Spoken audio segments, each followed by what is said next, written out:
are live on YouTube, Facebook, and Instagram.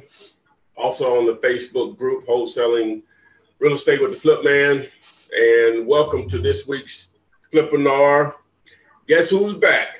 Reluctance! Yes.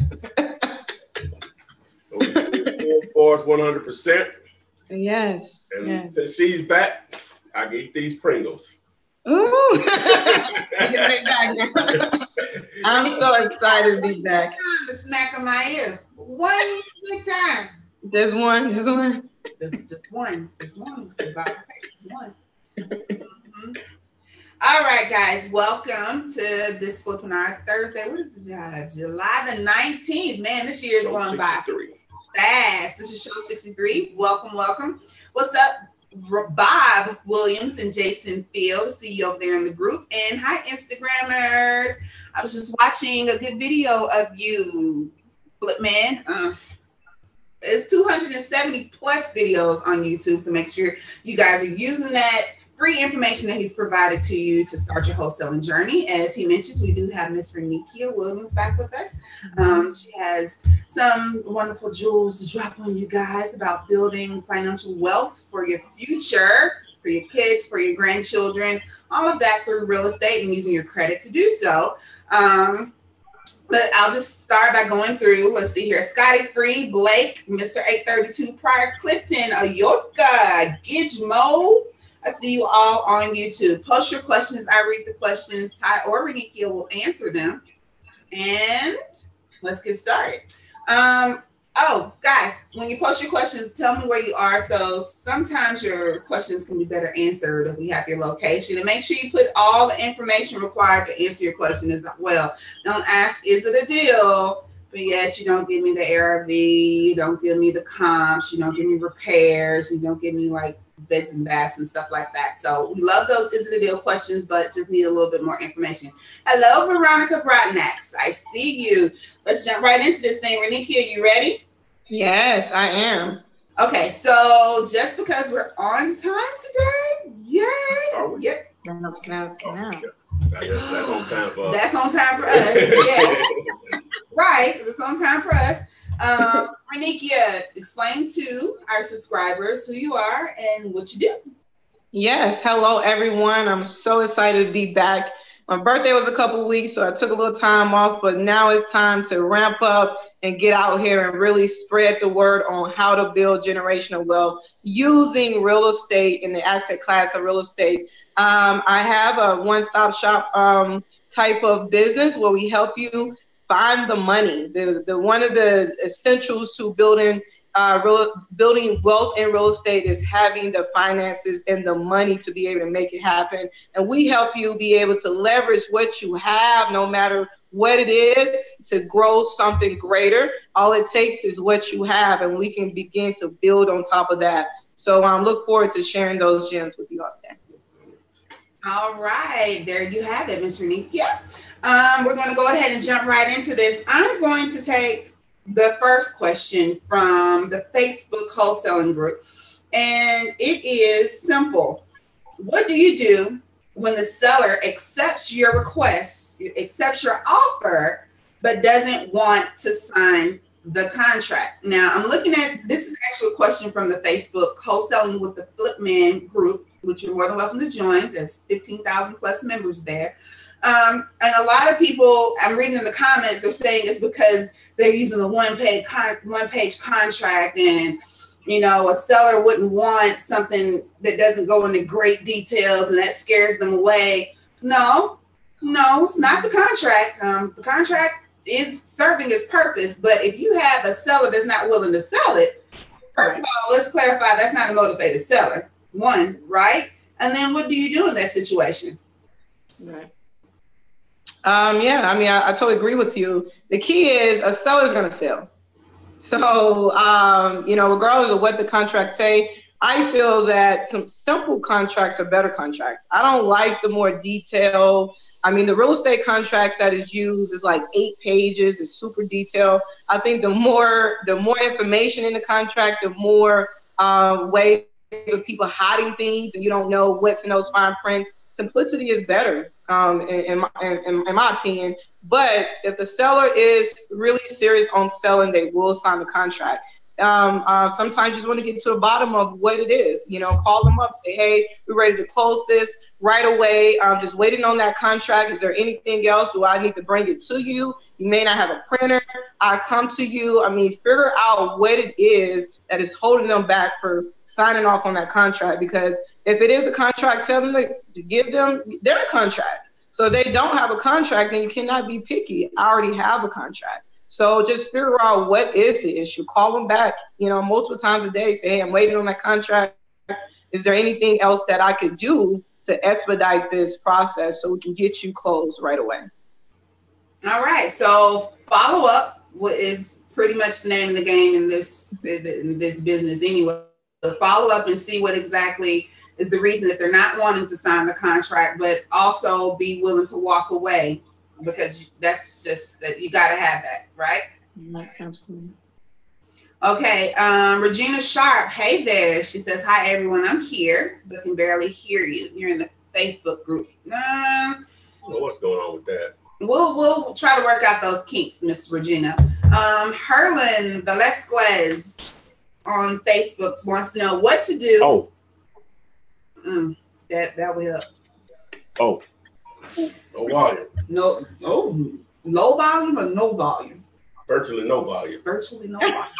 That would be why she can't hear us. Oh, okay, good. That's better. Yeah, okay. Right. Eat your chips. Okay. Herlin Velasquez wants to know what to do if the seller is motivated, but has people renting with months left on the lease. I love a turnkey property. There are investors who want a property that's already rented. I mean that as soon as I purchase, I'm coming into a rental check.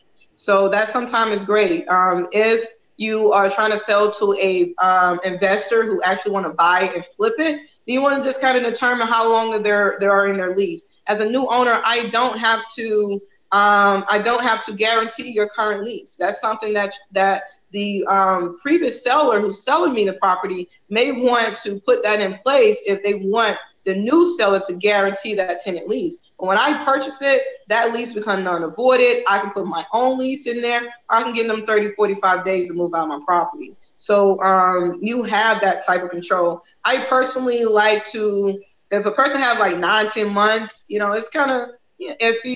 I may allow them to stay in there, but it all depends on your in buyer exit strategy. Are they looking for a turnkey property? That'd be perfect. If not, figure out how quick can those tenants get out of there because the new buyer wants to flip it and they need the tenants out.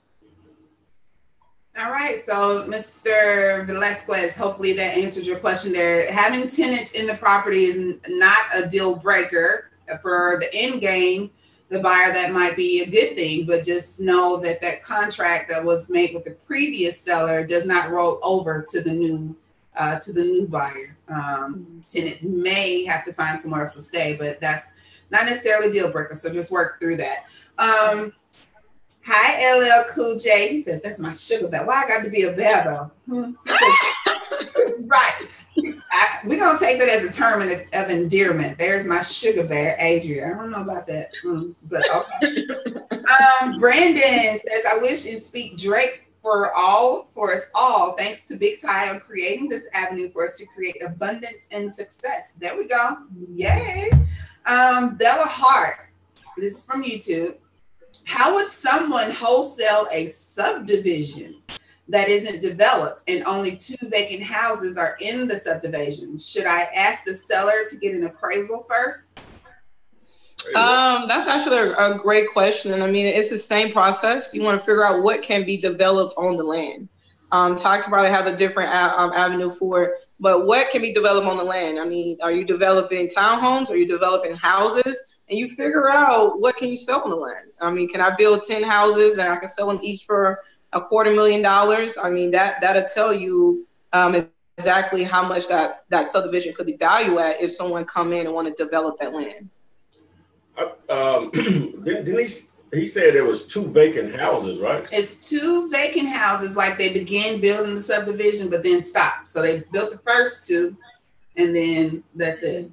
So, and a lot of, I mean, I remember back in the day. Mean vacant houses or vacant lots? That's different. Well, right. The lots in the subdivisions, and there's only 2 houses there. So maybe the developers want to wash their hands of it all. I have seen developers get foreclosed on, like their whole lot and land would get foreclosed on. I have seen that. But that is a good question. I mean, are they new construction homes? What kind of lots is on the land? But just kind of determine what can be built on the land. And that's how you look to sell it from a selling point, is that, hey, this is a lot, it's 10 acres, you can build, 20 houses on it, in the area, support new construction at $300,000 or $500,000, and you kind of paint the picture for the commercial buyer. Any input? Oh no, she's no. I don't think he provided enough information, but right. She's dead on point. Mm-hmm. Crystal's in the house. Crystal is our administrator handling the Facebook portion, and she will be making sure she adds the additional dealulator, dude, I buy houses, all the extra stuff Ty has going on. she'll make sure she posts that in the Facebook group. Okay, Renikia, Mr. Charles Jenkins wants to make sure I relate to you. Happy belated birthday, and he's glad to see that you're feeling better. Oh, thank you, Charles. And I have another individual that wants to know: does the funding include business? Does your funding program include businesses? Yes, it will. You have to have a business, which is one of our requirements, because we want to put you in the right place as far as investing in real estate. I just think you are more protected investing in real estate using an LLC or a business. But most importantly, you will get a blended personal and business credit portfolio. So you will get business lines, you'll get personal lines. And then we show you how to use all of them to go out there and flip some houses and build some capital with it. Okay. And just to tag off that, LB in North Carolina is checking in, and he says he's almost ready to sign up for your program. His credit score just hit 620. So he's heading towards that 680 minimum to across all 3 now, LB. Yes. Across all 3, minimum 680 to start talking with you about getting some funding. So they're ready. They're working on it, Renika. Okay. Nice. Let's see here. Tanika Monroe has a question that we get asked, so we'll go ahead and knock this out.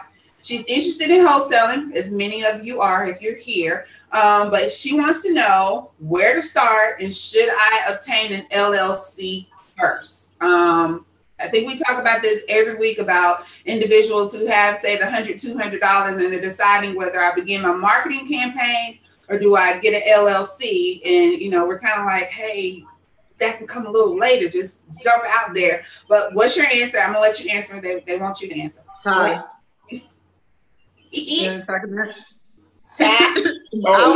tackle it. But I know Ty has the answer for this.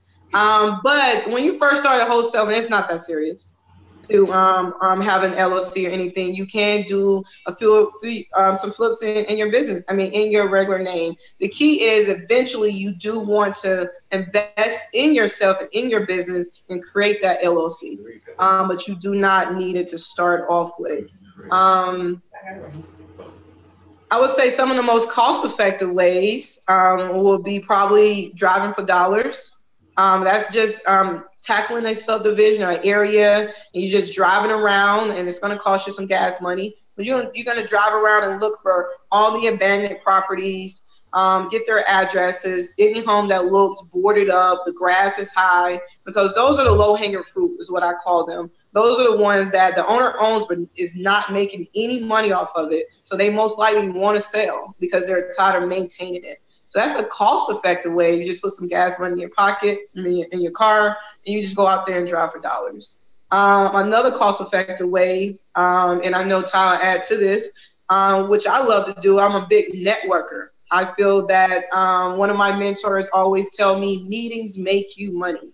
When you go out and meet people, you tell them what you do, you'll be surprised surprised that 90% of people are into real estate. We all live in a house. We all are into real estate because we live in a house. So you'd be surprised the more people you talk to, the more buyers you could probably meet by just networking and just putting some gas in your car and going out to a local real group or something like that, networking with other investors. When I first started, I will co-wholesale a property all day. That means there's another investor that went out there and they put a property under contract, but guess what? I have the buyer. So we end up splitting that fee because they went and got the property, but I brought the buyer to the table. So there's a lot of cost-effective ways to get into this business.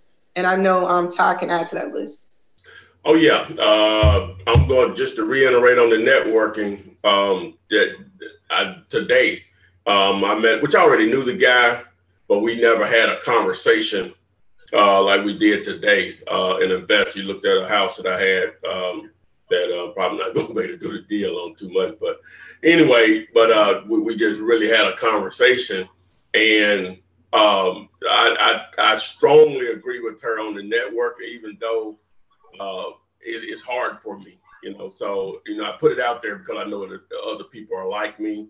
But I would encourage you, especially when you started out, because I did do this when I first started out. It's just that I don't think the real estate group that I went to wasn't really that good or whatever. But you want to get out there to your real estate investment association group, short for RIA, as you mentioned, to just to network with some players, and hopefully you get involved in a group that they are creative real estate investor minded. Because the group that I initially did 15 years ago, which they're still around, a lot of those guys were not. They didn't know what wholesaling was or whatever. And so, and they actually frowned on it. Whereas a guy, some of you all have probably seen me do an interview with him.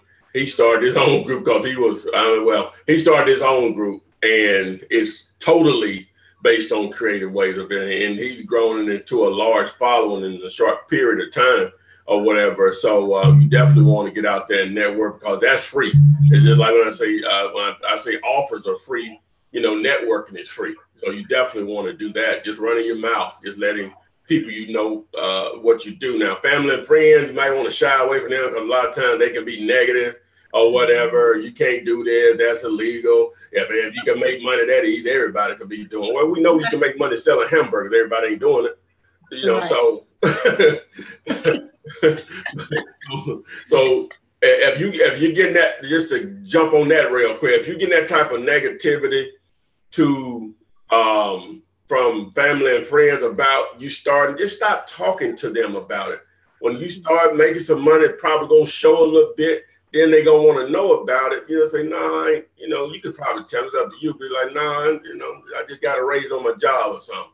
Or whatever. Flipping burgers. Flipping burgers. So, what I'm saying? So anyway, I just had to throw that in. But anyway, yeah. So what was the question?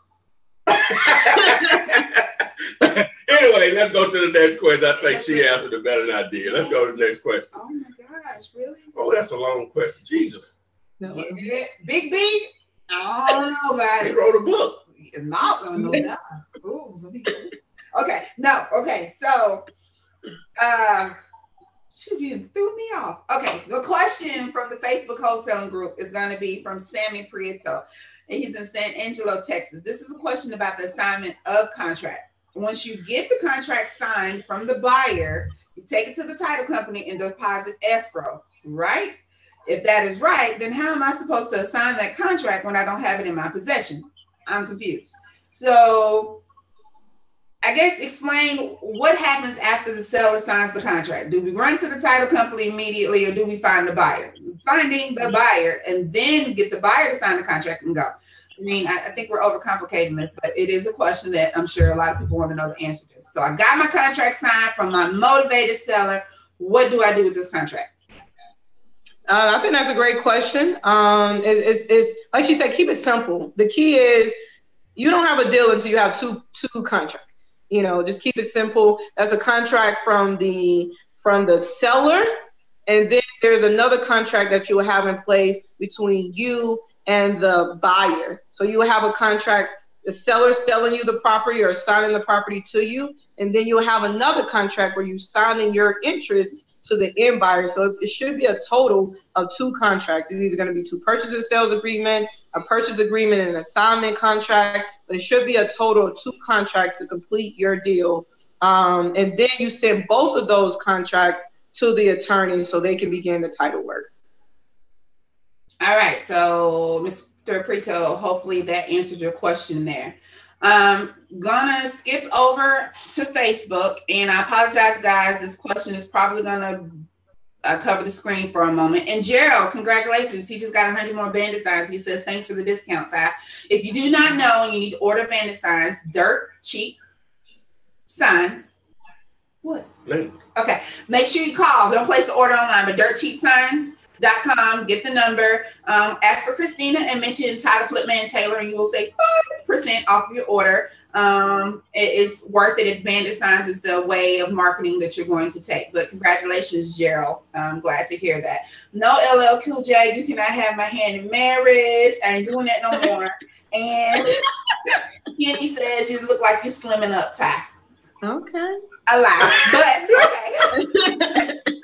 Hey, not with okay. Pringles. But she bought these with her though. And I was slimming up. Oh, y'all both snacking. Hey, don't throw me under the bus. She bought this crack here. You know what I'm saying? You can't bring crack to a crack addict to go smoke. About to relapse on us. About to relapse. Okay, Pookie. Put the chips up, Pookie. Oh my God. Okay. Big B has a super question. I haven't read it, but it's the book. Super. Okay, here we go. Hey guys, I have a property under contract and I've been getting a lot of interest, but also a lot of time wasters. Is it a good idea to have potential buyers sign my contract via email so I know they're serious before meeting to show the property? And if so, is there a section in the one-page contract that allows the buyer or seller to walk away within a certain time frame if they decide not to buy? I already made a YouTube video of the property and it's in a rough neighborhood, so I don't want to use a lockbox. So essentially, he's trying to figure out how to weed out good and bad buyers. So well, he said he wanted to sign a contract first? He wants them to, yeah. Right. You're not being realistic, man. Okay. Just in my opinion, anyway. These guys, these are the people that got the money, right? Okay. The one with all the gold, they may not make all the decisions in that transaction, but trust me, they're gonna make some. Some guy, you'll lose more buyers than you'll gain by trying to get them to sign something before they can even evaluate the property.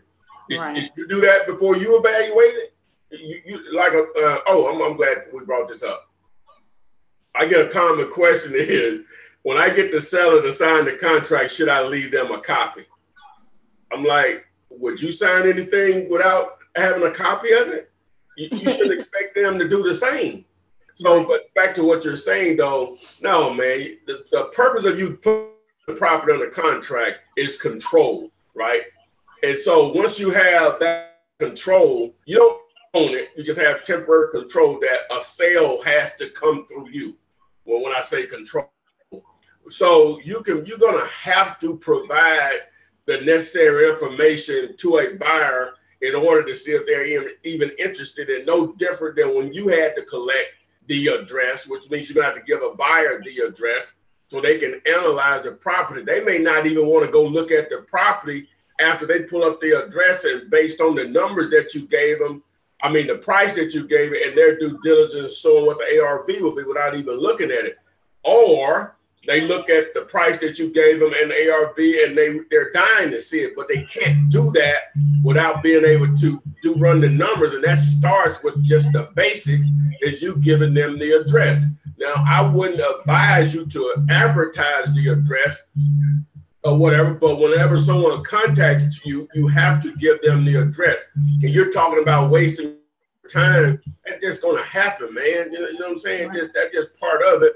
And you may have 30 buyers call you on a deal. You only need one of them to make the deal happen. But what you want to try to do, because you never know who you're talking to on the other end of the phone, but you want to try to do those other 29. That's how you build your buyers list. You know, you're going to collect their information for future deals. You know, obviously their name and phone number. What other areas do they buy in? How many do they buy per month? How fast do they normally close? What's the minimum number of bedrooms and baths that they purchase? I mean, that they'll buy. What level repairs do they like to deal with? I think I said what area. So that's how you build your buyers list. So that just come with it, man. You know, at least that's my 2 cents on it. I like that. And I add to it everything he just said, and I will add a couple ways I will probably tackle this. If you can, if you can kind of have a little control of your asset, I will do, and sometimes I have done, is really just an open house where I may ask the seller if I could just have the house open for 2 hours because I got to bring my team in. I always want to make it so much bigger than you. I have a contractor, I have an engineer, I have an electrician, a plumber, I mean someone to get on the roof. You know, you want to make it like you just got to bring your whole team in sometimes. But when that open house, you can schedule those investors to come by there and take a look at it. Tell them that you're not going to sign anything unless they have taken a look at it. That's something that you want them to do. And if they want it, they bring their earnest money right then and there and be able to sign a contract while they're there. That's one way to do it.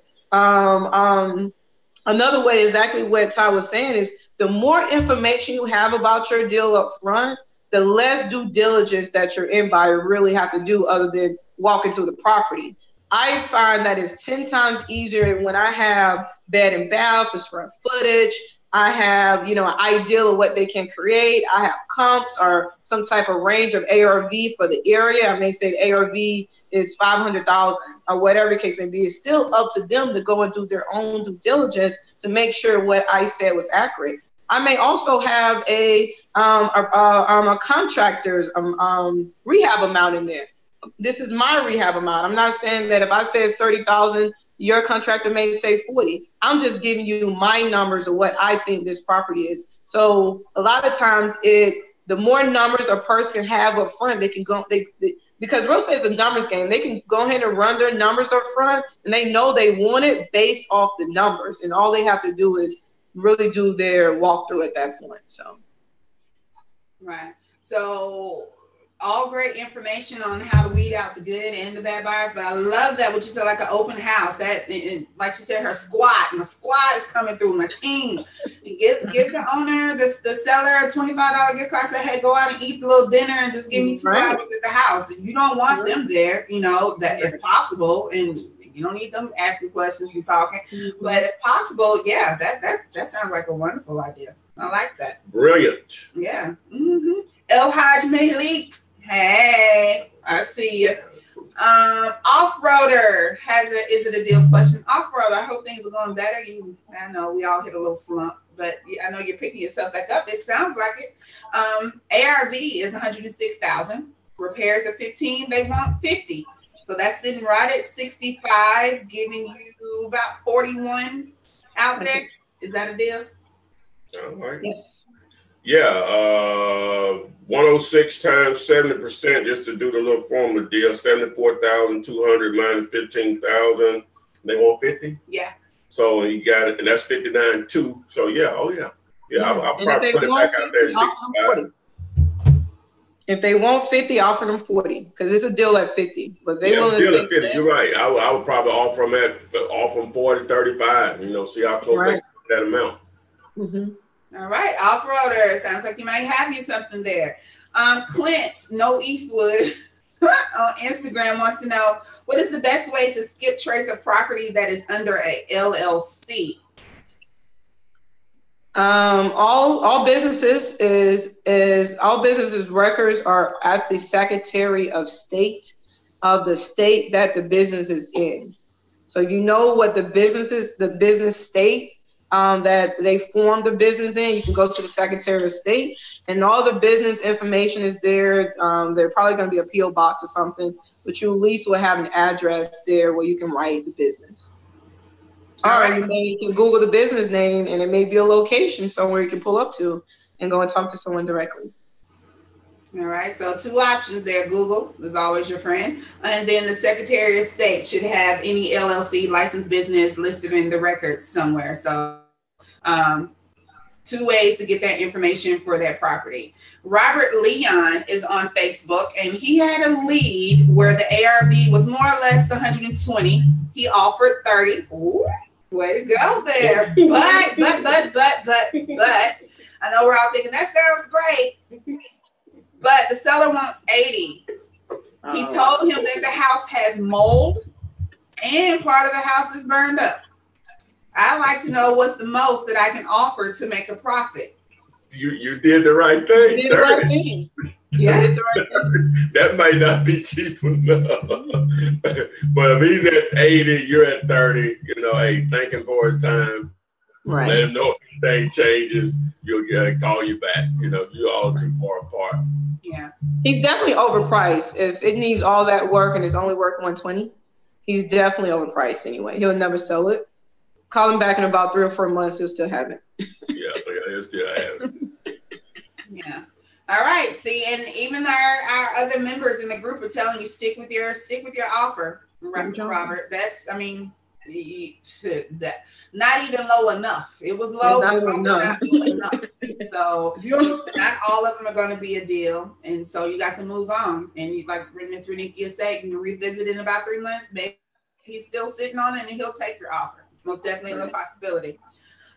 I'm going to our Facebook group, which is Wholesaling with the Flip Man, which I encourage each one to join, which has over 15,000 members, where you can post questions and other wholesalers can answer the questions. Hopefully they're giving the right answers, because some of them answers I didn't see you be like, ooh, okay. Right.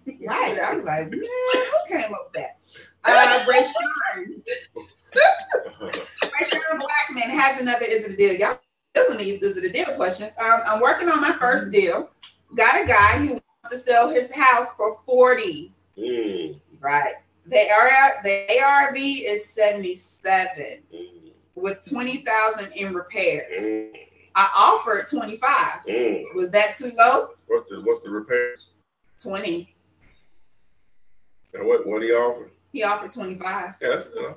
That's a good offer, but the guy wanted 40. So hopefully he'll come in. It's not a deal at 40. Not at all. At your 25, it is a deal. So hopefully you can negotiate for him to come down, remembering the 70% rule. Nothing that you have to sit by, nothing that's in concrete, but it's a good place for you to start to determine what price you need to get the house under contract for, taking care of repairs and leaving room for you to make profit off of it. So Rayshawn, at your 25, yes. At his 40, no.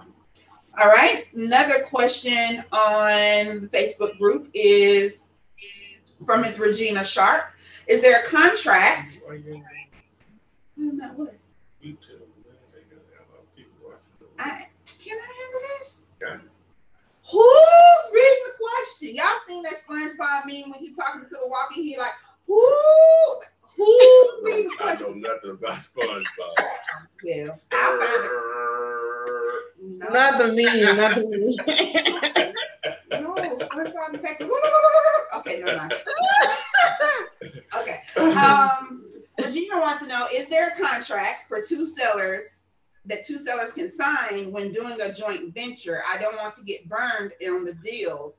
I've been working on my buyers list and I get contacted for JV projects. How can I make sure I get paid? Common question every week.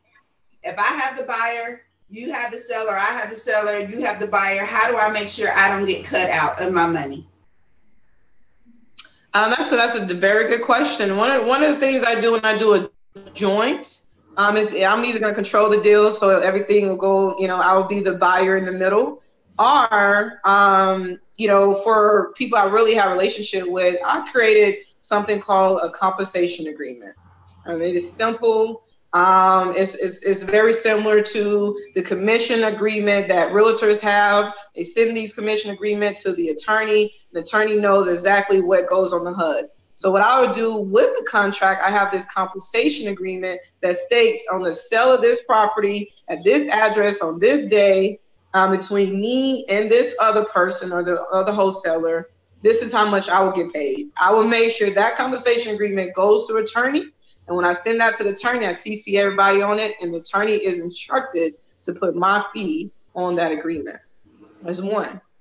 Now, if you don't do that and you just expect someone to cut you a check, you know, people get real funny once the checks are cut. So I don't just expect someone to cut me a check. Put everything in writing. You got to create some type of agreement to make sure it's there. Or add your name to the agreement where both of you all are the buyers, which I think is just overcomplicated. But what do you think, Ty? Yeah. They're talking about co-wholesaling, basically, right? Right. Basically co-wholesaling. Yeah. How you get paid. Yeah, you just basically you just position yourself. You got to position yourself to ensure you're going to get paid. You know, so that starts with the paperwork. She has some unique ways to do it. Now it just depends on what side of it on it. For me, I'm normally want to be in the middle. I want to be on a purchase and sales agreement normally, if possible. You know, sometimes like she said, that'll overcomplicate it. So it just depends on the deal. But you know, but you got to paper up is the best way I can describe. You got to be involved in it where you can ensure you're going to get paid. Now, another way you can do it is just have two assignment contracts in the middle, where they're signing to you, you sign it to them. And it just becomes a paper trail. You can do it that way as well. I've done that plenty of times. Okay. There you have it. Several options there. I hope you heard that when working with another wholesaler on a deal. Can we talk about that? Sure. Jerry Tyson, welcome. It's your first time joining us with the Flip Man. He says that he's interested in how to become a student, him and his wife.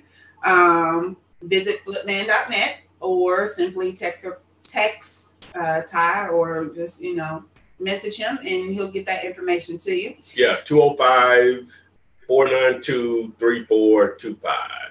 205-492-2435. That's 205-492. Yeah, and if you're digging the shirt here, since you don't want to say anything about it. The man with the toupee? And that's not.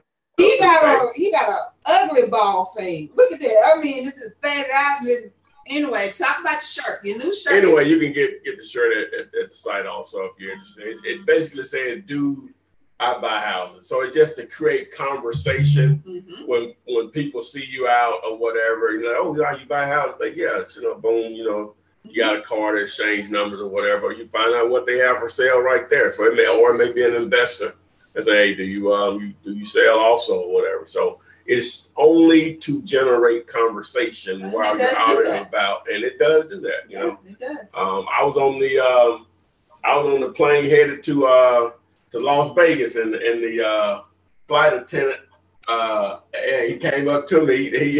I get embarrassed when people do that. Ain't that often, but enough. He was like, what did he say? He said, "Let's get it," because I always say that after my videos, whatever. And then wow. I just bust out the laugh. And he said, "You're being broke." So I saw your Flippinar last night, and I just died laughing or whatever. Wow.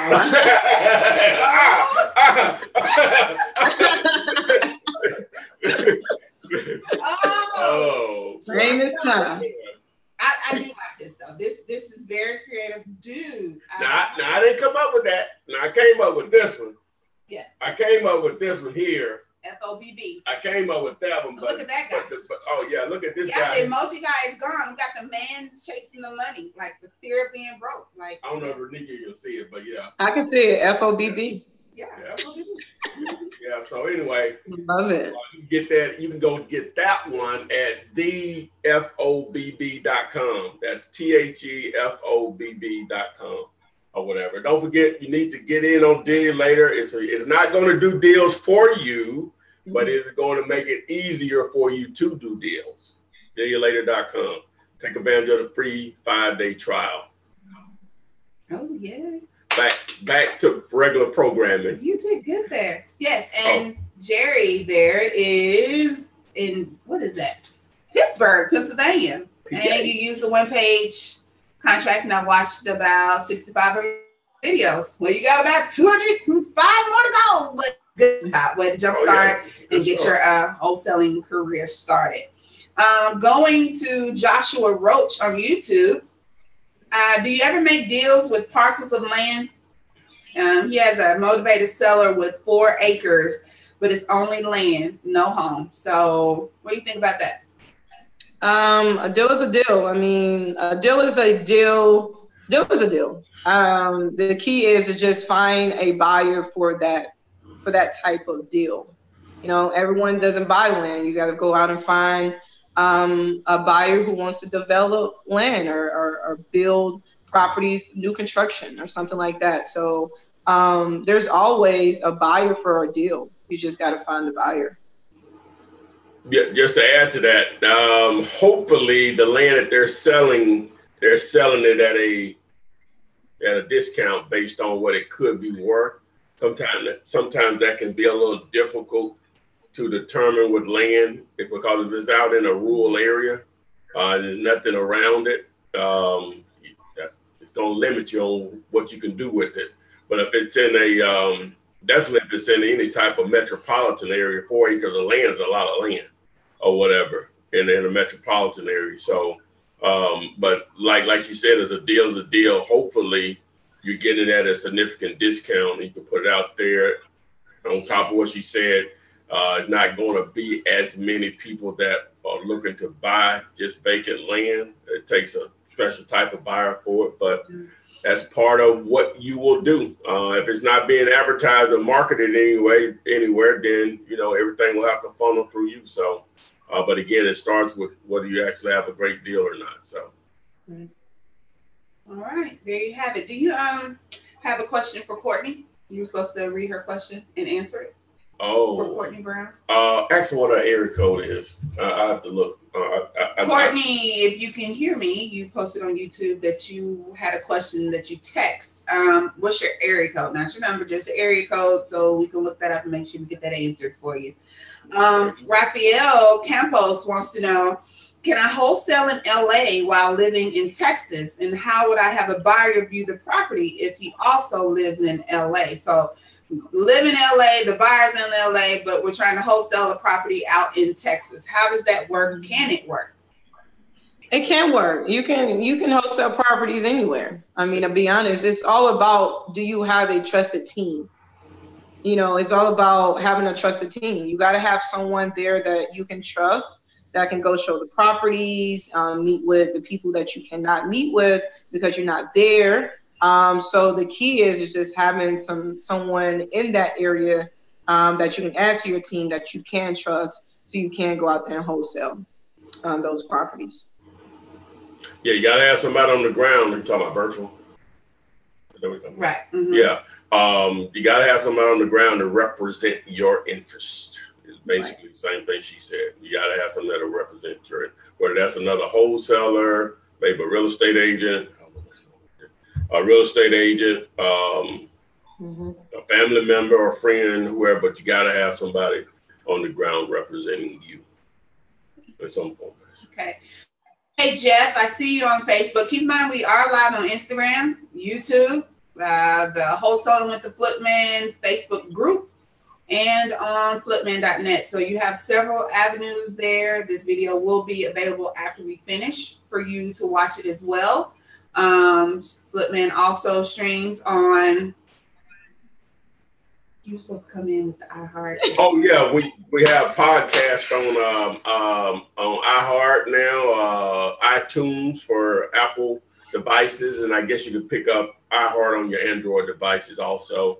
You can access that by going to flipmanpodcast.com. You can also join the Facebook group there. Oh, and don't forget, subscribe to the YouTube channel if you haven't subscribed. Turn on the notifications so you are alerted whenever we go live on YouTube and whenever I upload new content that's hopefully helpful to you. All right. Courtney. Oh, you got it? No, I lost it. Oh. Where is it? Okay, there he is. Okay. This is from Courtney Brown. I found a seller who is asking for $179,900, we'll just say $180,000, for a property that has 3 beds and 1.5 baths. The property is outdated and may need about $20K worth of work. However, the seller has built an apartment over the garage separate from the home that can be used as an income property. The apartment is unfinished, but has 1 bed and 1 bath with a deck. The highest sold comp was 170 and the lowest was 140. The property that sold for 170 is more updated and more square footage than the seller's 179. Oh my gosh, are you serious? Most of the houses in the area sell for 140 to 150. My question is, do you think it's worth trying to get a deal out of it? Because the guy is really not trying to go much below the asking price, and it's in a great area. I'm texting you because she didn't want to put all this in a Flippinar question thread, but she's just trying to get a head start. She's in Greenville, South Carolina. So what do we do here? I don't think it's a deal. It's already overpriced before you even put money into it. So it's really sounds more like a retail property. You said that the comp is supporting 140, 150, but he want 180 and it need updating. So that's another 20,000 I put into it. It's just not a deal. It's not a deal. Right. So Courtney, it's already overpriced, even considering the apartment above the garage being there. It doesn't sound as if you have a deal at all there. Unfortunately, he's not motivated enough if he's not willing to come down off of that price. So yeah, sorry about that. Let's see here. Let's see here. Have you ever had an attorney try to pick apart your contract tie? Oh yeah, just recently, I had that to happen. It really didn't pick it apart, but I sent over, and I should have known better, just who I was dealing with. You got to sort of feel people out. There was a earnest money for, I think I put $100 on it, and I probably should put more. I normally don't do that now. Because the $10 does work, but it's negotiations. You have to feel out who you're dealing with or whatever. Not that you're taking advantage of anyone. You just try to get away with the least amount you can. So looks like I'm gonna have to forfeit the amount of money I did put up on a particular property. But his attorney suggested the only thing he wanted to change was the amount of earnest money. And so I'm not going to probably be able to find a buyer for it because I underestimated the repair. I'll know probably by tomorrow. It happened, even to me. 15 years in the game, you make mistakes. So just hopefully that's only once or twice a year, or whatever. But yeah. Now understand, since we're talking about the attorney, attorneys are paid to do something. Right. And so as simple as my contract is, 1 page, they have to do something because, and people, they get caught up in that game, let my attorney see it. I get that. But understand the game that they're going to play now. In order for them to justify you paying them, they're going to write some on that contract, remove some, add this, or whatever. Which, again, it may be in your best, I don't know, but just understand the game that they're playing or whatever. And it doesn't happen that often. A lot of times when they come back to me, if it's something I definitely don't want to do or whatever, I just tell them let the attorney buy it. That, I know I get an attitude or whatever. That's the actual stuff I've said. And they be like, oh, no, or whatever. I just have to go through, and that was my wife. I blame it on my husband or whatever. I'm like, this contract is simple. I'm buying it as is. That eliminates everything anyway. I say I'm going to pay all closing costs minus any unpaid taxes, mortgages, or liens. There's nothing left. Right. But the time frame to close in. So anyway, y'all, you get me hyped up about attorneys and realtors. But anyway, so what do you think, Renika Williams? I would say the same thing. Attorney, they will. I mean, especially you dealing with some investors, they so into using their attorney. I have done double closing just because they wanted to close over here and the title work was already been done over here. And some people just burned down to their attorney. And like Todd said, your attorney is paid to do something. So if making you change one word on the contract, they done something. So there is that possibility. That attorney. That's why you want to build rapport with your attorney. You want to try to close as many deals with your attorney, where you don't have to run into have to deal with someone else's attorney who's really there to protect that client and not you. So. All right. D. Ritchie has a question on Facebook. When there's 8 different names on the deed, what's the best way to have everyone sign their name on the contract? Sounds like maybe air property. So first thing first. I wouldn't even trip about it with that many people. Probably, well, I'm just saying, I wouldn't trip about it, but I know all of them got to come to closing. Or we got to get all of them to sign with a notary or something, because some of them may not be able to come to closing, be out of town or whatever. I just need to be able to initiate so I can start to handle this mess. So that's what it's about to be with 8 people. Right. It's a mess. I want to make clear to the person that I'm dealing with, or persons that I'm dealing with, okay, you can sign this contract, but it won't mean nothing unless we get all these other 8 people to sign on when we get ready to close. And so I would start at that point. Once I get the go-ahead from the title company, once I found a buyer, get the go-ahead from the title company, if that's all it's going to take for them 8 to sign, or do we need to do something additional? But I know in Alabama, they want them to get affidavits, and basically what they're saying, they'll get 2 people that's non-related, that don't have anything to do with the property, to say, hey, yeah, this was Janice Jones' kids, or one of their kids, and each one of them have to do that if it wasn't a will left. Or whatever, and that was the 8 kids. None of them had passed away, but all of them, that's a lot. All of them had, number one, all of them got to agree to sell. Yeah. Then all of them got to agree to sell at the same price. 8 people, boy, that's tough. I wish you good luck on that. But assuming that all of them on the same page, you can initiate. Well, let me put it like this. That's where I would do it. I would initiate with the person that I'm dealing with, maybe a couple of them out of that 8. But they got to understand that all of them got to sign off on it for the close and them to get paid and the money dispersed. So, what do you think, Renee? I would say exactly what you said, and I would add to the point where, personally, I will make sure all 8 sign the contract, because one thing I do know, if one person is off and you get to the closing table, you already pulled title, and one person is really in limbo and they're not sure they want to sell and they don't close it, it could just mess up the entire deal. So I would personally create some type of contract, and I get all of them to sign. I just get all of them to sign, because I already want to know that you want to sell. And once we get to the closing table, you already gave me your signature to sell. So once I get to the closing table, I'm not assuming anything. I'm expecting you to come to that closing table, because all 8 of you are already signed the contract. So, yeah, that's what I would do. Yeah, just to add to that, I would. Well, I guess you would have to communicate with all of them to sign, but yeah, you in some form or fashion, you need to be very comfortable.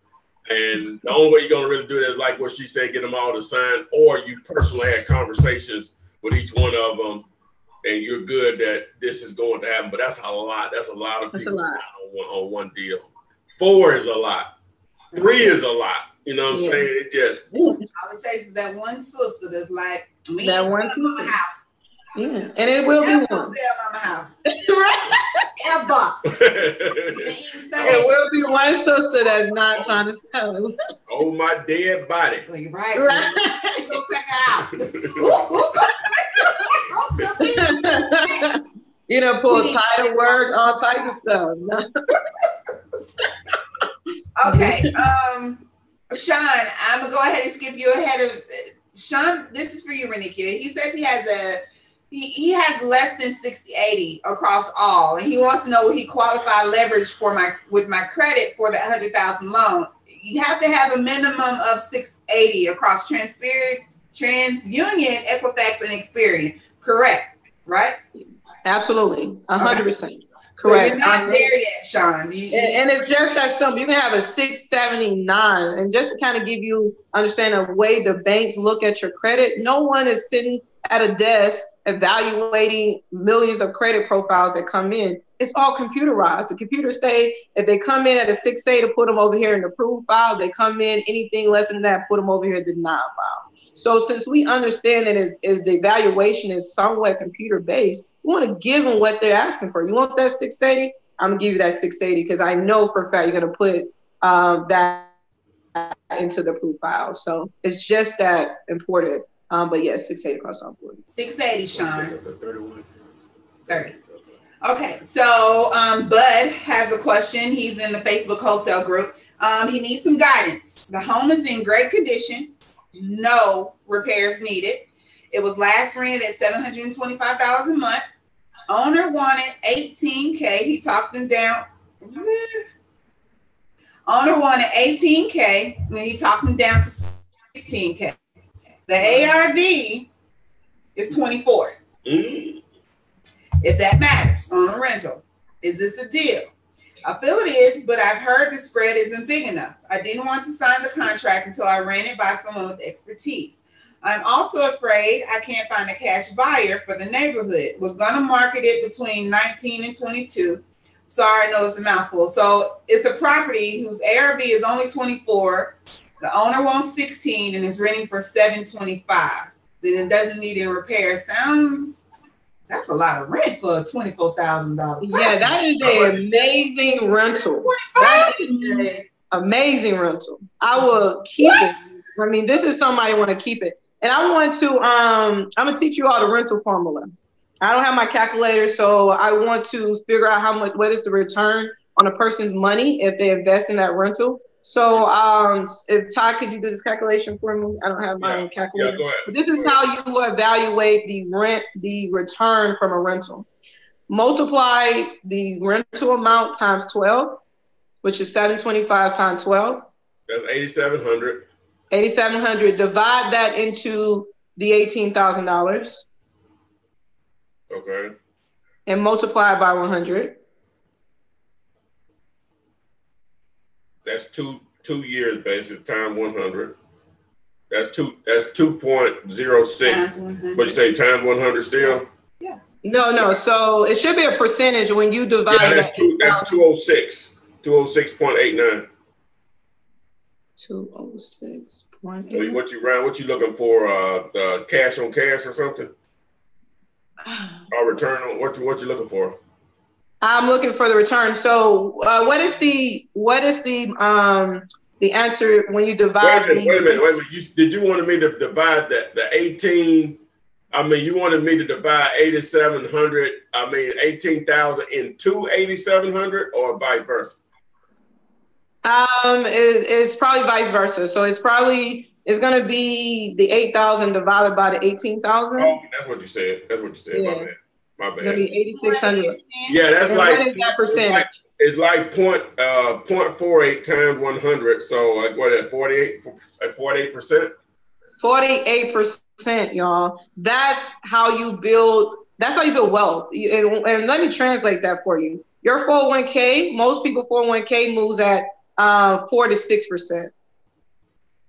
Your 401k moves at 4 to 6%. You subtract inflation, it's probably moving at 1 to 2%. But this particular rental will give you a 48% return on your money for the rest of your life. Wow. That's how you build wealth. That's where you want to dump your money into. You don't want your money to be in a vehicle that's only giving you 4 or 5% return. You want your money to be in a vehicle that's giving you a 48% return. And if you divide that into the number 72, which that's a whole nother formula I can teach y'all some other day, but that means that you're going to break even in about 2 years. So after the 2-year mark, everything that you collect will be 100% profit.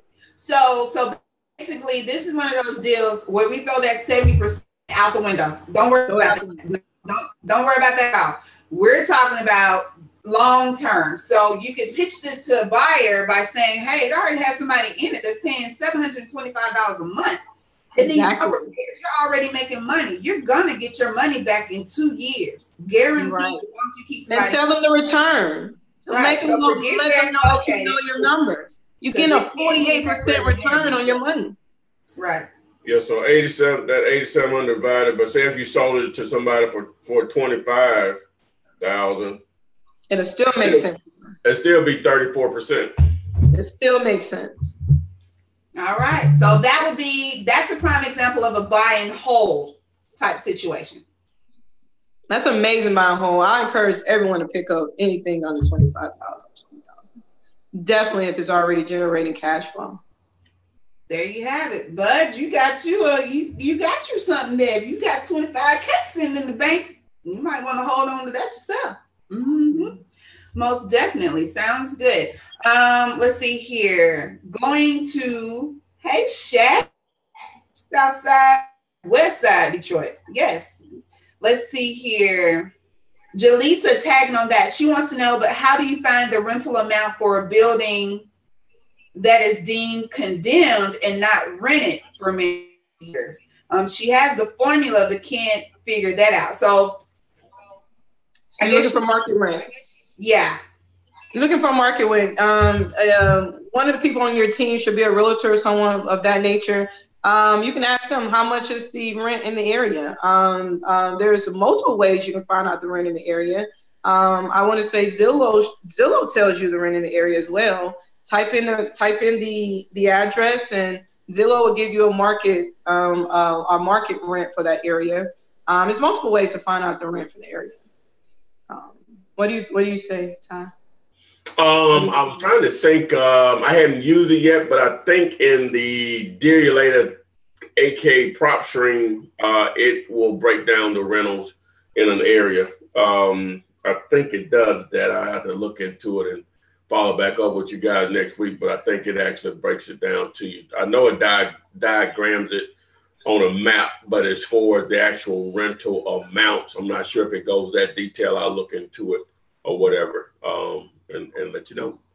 Another way is find a apartment complex close by that area and call them and ask them whether their 1 bed's going for, the 2 beds are going for, the 3 beds are going for, and you can kind of figure out what you can get for rent as well.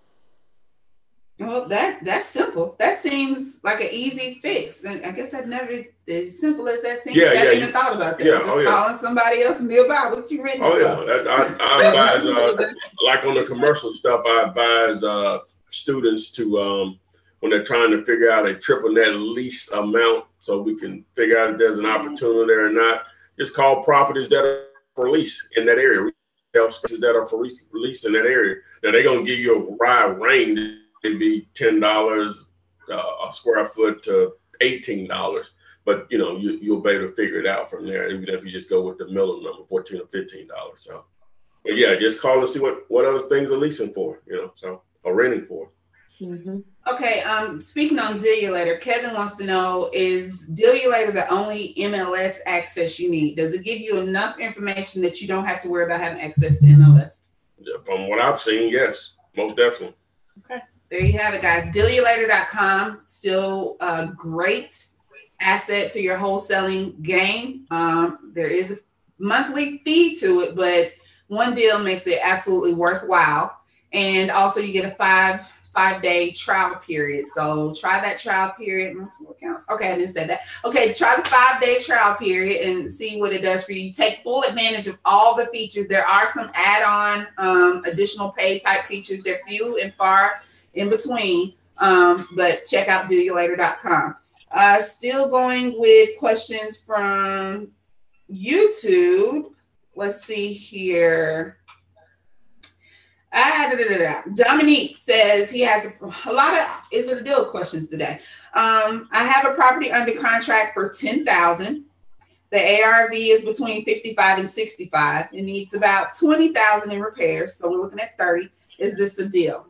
So taking the 55, we'll say 60, go in between there, and taking your 70% of that is 38.5, and you have it under contract for 10 plus 20 repairs, which just makes it 30. You have about $8,500 wiggle room there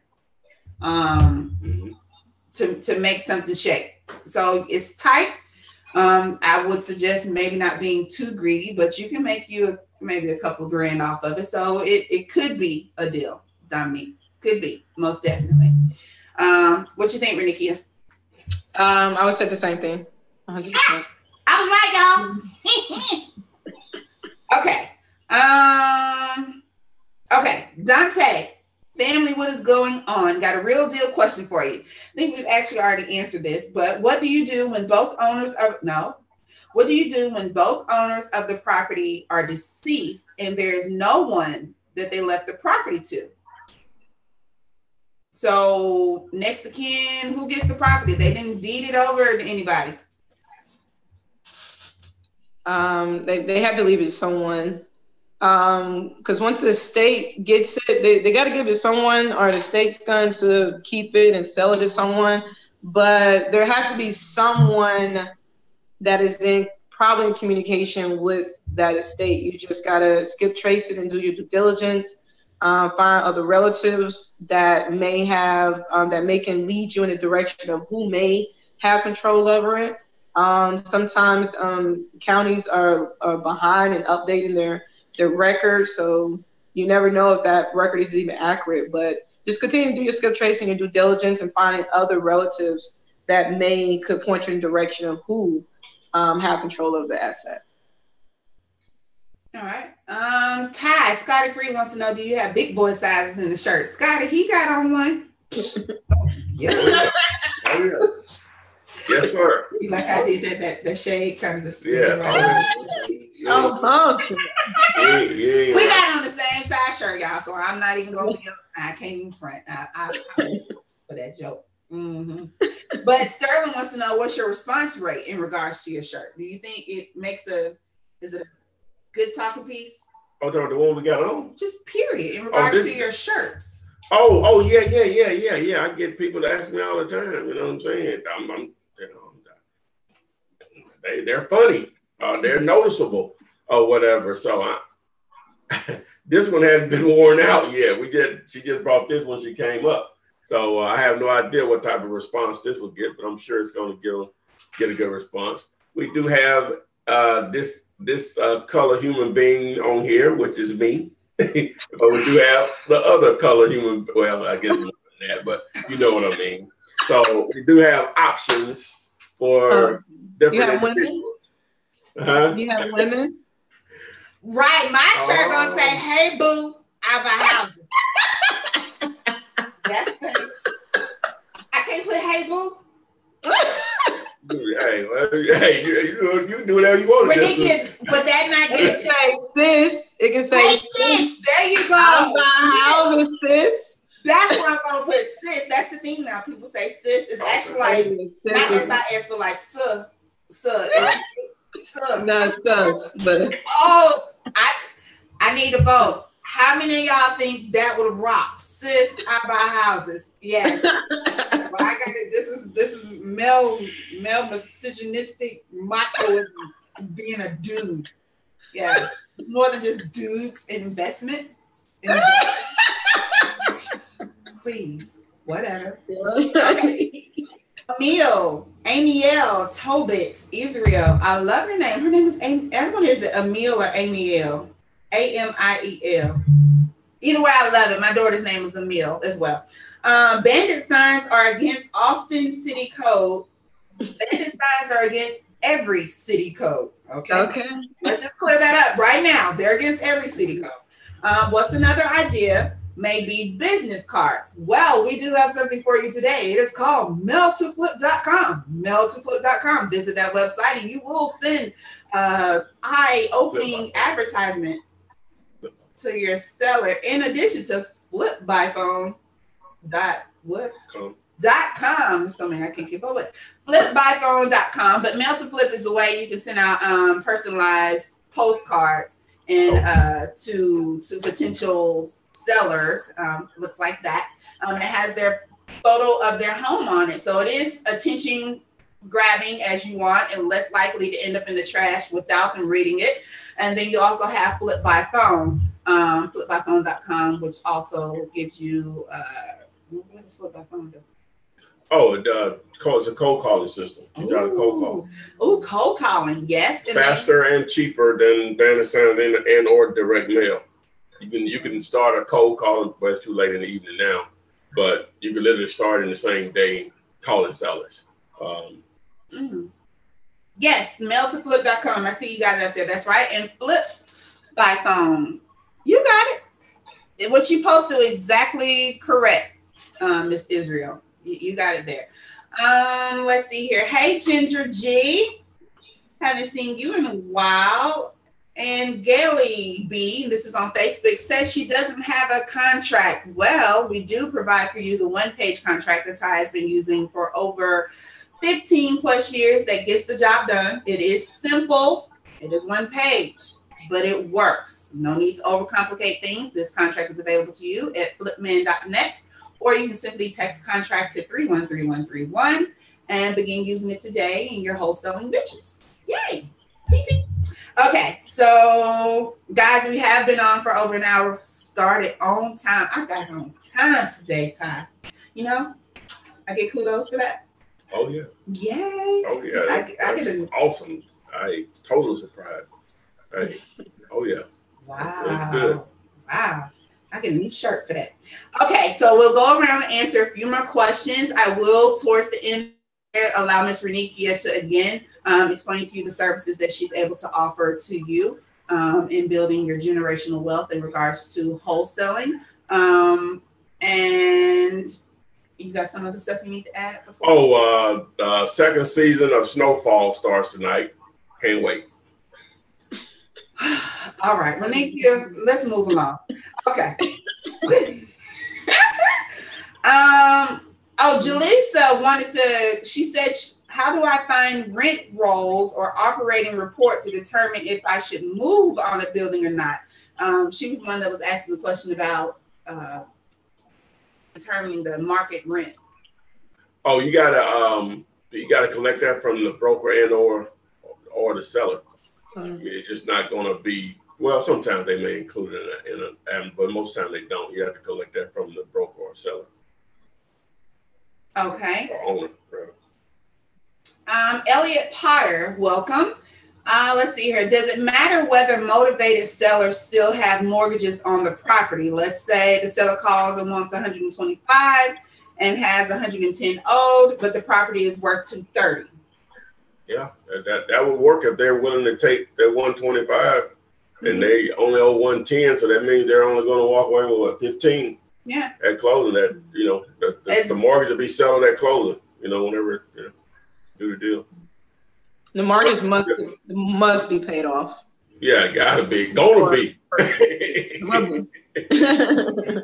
Okay, so as long as Ms. Renikia says all the time, the numbers have to make sense. So if they owe a mortgage, yes, as long as they're not asking for more than what they can ask for, more than what they owe in the mortgage. As in this case, they owe 110, they're asking for 125. But it can't be close to retail. There's still plenty of room between that 230. That's a whole another $100,000. So most definitely. Well, assuming the repairs are not that extensive, Right. But yeah, on the surface, yeah. That's still a good deal. Okay, so we'll go with that. Let's see here. You know what? Sean has a question. He wants to know, he's in Palm Beach County. Does the Flipman have a partnership program, or is he willing to do JV deals? Do you still 50-50 dot? Yeah, we still, 50-50. Yeah. Just go to YouTube and do a search for 50-50 deals and put Flipman behind it. You should see that video. Okay, there you have. It has to be off the market. Make sure you watch the video. He'll give you details and exactly what he's looking for, or what he's willing to work with you on in a 50-50 joint venture deal with none other than Ty Flipman Taylor. So make sure you look at that. Let's see here. Off-roader. Hey, how long do you give the seller to move out once a buyer is under contract? What do you think, Renikia? How long is good enough? As long as he moved out by closing, should be moved out by closing. If not, if it's a quick closing, may give a buyer, another week or two. But most 9 times out of 10, I need you moved out by the time we close on the property. What do you think? And sometimes, if necessary, if the deal is a good enough deal, you might be willing to give them an incentive to move out. Well, which I've had a couple of recent ones like that. It's really going to be up to the buyer. You know, once I got a buyer to say, hey, I'm ready to go. And then I explain to them, they still live there. They say, well, I need them to be out by closing. Okay, then you're going to have to make that happen. If it's a situation where the seller's saying, well, hey, we're going to sell it to you at this price, but we're going to need 30 days, you know, after close, though. We're going to need the money to move. You know, sometimes that's a situation. So from now, some buyers are going to be okay with it, some won't be. So just going to depend. I've had it to work both ways. I've had the same buyer where he wanted them to be moved out the day of closing, and then because of what another property was, it's a really hot area. He was willing to let the tenant, it was a tenant, it wasn't a buyer. I mean, it wasn't the owner. He was willing to let her stay there another 30 days or whatever. Mm-hmm. But we gave her an incentive to move out. We gave her an incentive to move out within that 30 days. Number one, she didn't have to pay the rent for that month, right? And we gave her another month's rent to move out before then. Well, no, I'm sorry. Her deposit was going to come back to her. Well, so she really got almost 2 months rent free or whatever, because she got a deposit back that, you know, sometimes you don't if you don't buy a certain time frame. But she definitely got 1 month for rent free. So it just depends. It's negotiable. It's all negotiable. All negotiable. Ideally, you want to move out before closing, but sometimes the situation, they just simply may not have the money to do it until they get the money, you know, so. All right, there we go. LaQuette, Renika, maybe you can, well, I know you can answer this. LaQuette Kelly wants to know, can you get a realtor's license if you have a felony on your record? Does that bar you from getting a realtor's license? I want to say do. I want to say they do pull a background check on you. It's all relative. You know what your felony record is? I think it's the type of felony, right? Okay, that makes the difference. If they will approve you to be able to get your license or not. Okay, so LaQuette, must that be something that you want to look into? It may be a state-by-state thing as well, because the state has the right to say who can or who cannot. So maybe a state-by-state thing. So call to your local real estate commissioner office and see what are their criteria regarding having felonies and things like that. Okay. Eric, thanks for finally joining us. Rennie, he says hi. And yes, you are late, Eric, because we were on time and we're about to close out the show. And I'm rolling my neck. Yep. Okay. Emil was asking about the bandit signs, and Tom let you answer this. She says, when you say bandit signs are against every city code, do you mean it's technically illegal?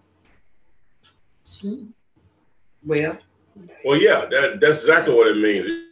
They're ordinances. So, like not parking in a handicap spot and get $100 fine. Yeah, you're not gonna go to the code. Yeah, you're not gonna go to jail, but you can be fined. You know, so that parking in a handicap thing is not a jailable offense, but it is a finable offense. So technically, I guess illegal, but you know, there are different levels of law or whatever. Yeah. You know, speed limit is 45. I'm driving 55. That's illegal to drive 55. Right. Not a jailable offense.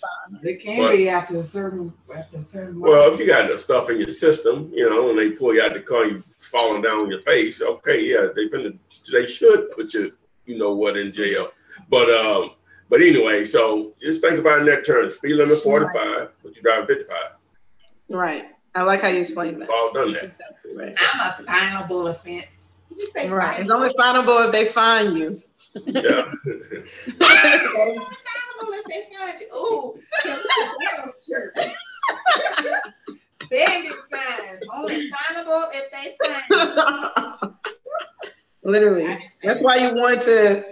Somewhere, some people. I mean, I say this, but the numbers that goes on your bandit signs, you kind of want it to be like a Google number or something, and it's not really connected to your personal number. Because if they do pull your number and your name, your address and everything is there. So, yeah.